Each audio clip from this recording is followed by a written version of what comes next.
Morning, this is Deanna. I'm better known as Mama on my husband's channel, Dry Creek Wrangler School.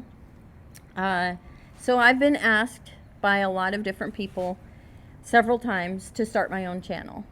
And I'm not real comfortable on this side of the camera, but I'm gonna give it a go and we're gonna see how well this goes.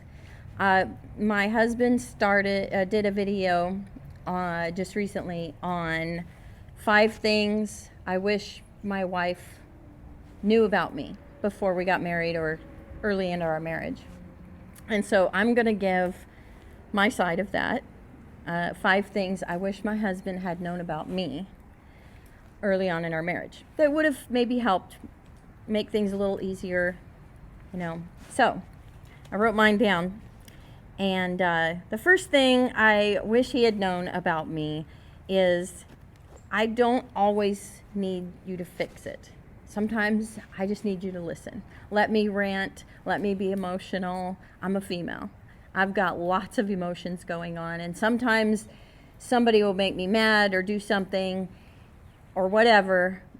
Maybe they do me wrong, whatever, and I just need to rant and express my emotions, or I've had a long bad day and I just want to talk about it.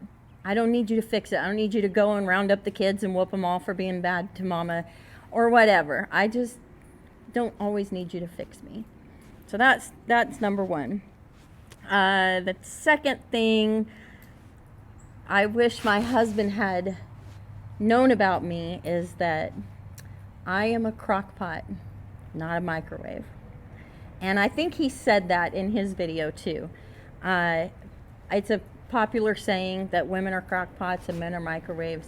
Men can get turned on like that, and they're all right with that. But most women like the foreplay all day long. They like to be loved on and reminded all day long and flirted with. And it's very difficult for me. I'll just say me. I don't know about most women, but to just get it on like that and be happy with it. And sometimes that can it can be really hard on me, as a woman, So anyway, I don't know if that makes sense, but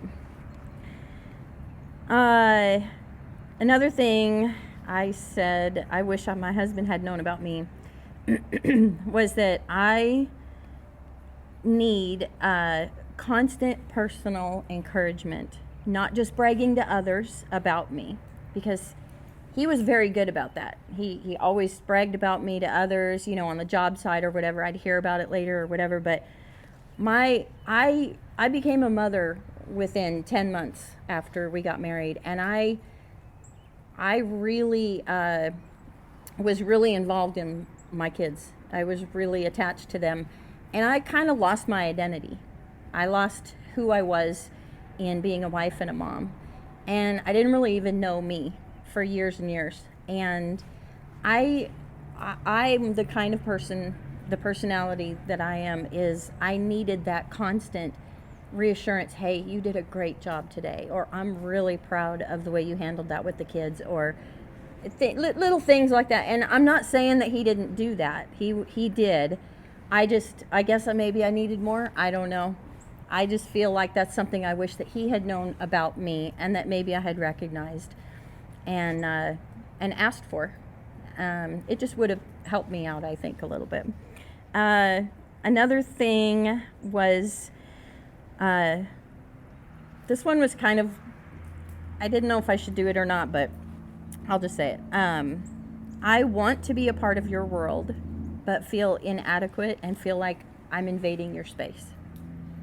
And my husband, for years, I think this goes with the love language thing. His love language was quality time. And I had kids. I had a household to run, and I had babies constant, needing my constant attention. And it was very, very hard to balance that with being a wife too. And as much as I wanted to be a part of his world outside of the home, I felt like I was more needed by the kids. And that was a mismanagement on my part. It was an imbalance. So that was something I wish that he knew that I wanted to feed that love language of his, but I didn't really know how. And I felt like I would be in the way. And so I think if he had known that I wanted that he could have encouraged me to be a part of his world. Again, there was no fault on his part for that. That's just the way it worked out. So my encouragement to you is find out what your spouse's love language is, because it makes a huge difference. Go into detail on that. On the love language? Some folks, they're not familiar with So it. there's the thing the 5 love languages. I don't know if I can remember them all, but they're like quality time, receiving gifts, physical touch. I don't know. You'd have to look them up. They're easy to find online, and it amazed me. You can go on and take the little quiz and find out what your love language is, and then your spouse can do the same thing, and then you do it kind of together, and it really brings out a lot that you don't even know about your spouse. We didn't know for years, 25 years probably, that we even had a love language. But then when we found out what it was, it made so much sense how we responded to each other, and how I felt loved. He felt more loved by me when I gave him that quality time than when, words of affirmation. That was mine for years, and he didn't know that. And I would feed him words of affirmation all the time. I'd leave him notes in his lunchbox and constantly be telling him what a great job he's doing. But he loved it, but that wasn't his love language. He felt more loved when I spent more quality time with him than when I wrote him a note. Does that make sense?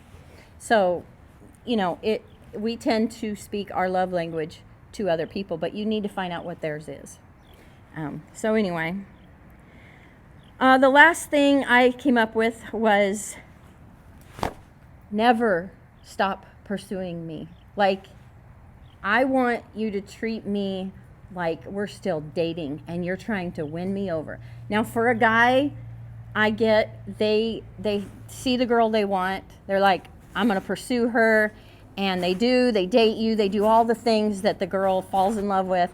And then you get married and things kind of like, the guy's like, okay, I conquered that. I'm done. It's a conquering thing for a guy.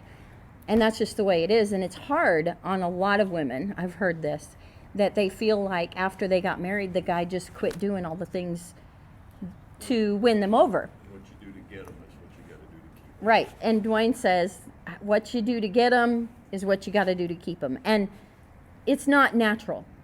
It's not natural to do that. Once you win something, it's yours. You've got it, so why keep trying? And it's not so much as dating, like going on dates, as pursuing. And I think that's just something I feel is really important in a marriage. And we do that now. We went years where we didn't pursue each other. And our marriage suffered for it. It was hard, but we're back on track now, and we pursue each other every day. And you got to find the little things that try to remember. What is it? Why did I want her in the first place? Why did I want him in the first place? What attracted me to them? And keep doing those things. Keep doing those things. Keep pursuing each other always.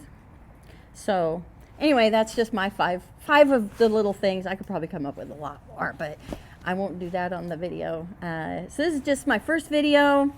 We'll see how it goes, and I hope it was helpful.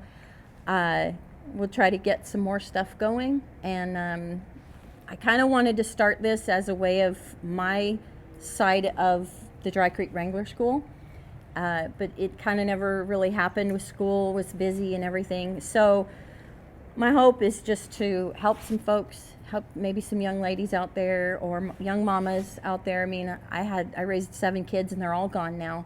So I'll just pass on what I know, and we'll see how that goes. So in the meantime, what I like to always say is have grit and give grace. And we'll talk to you guys later.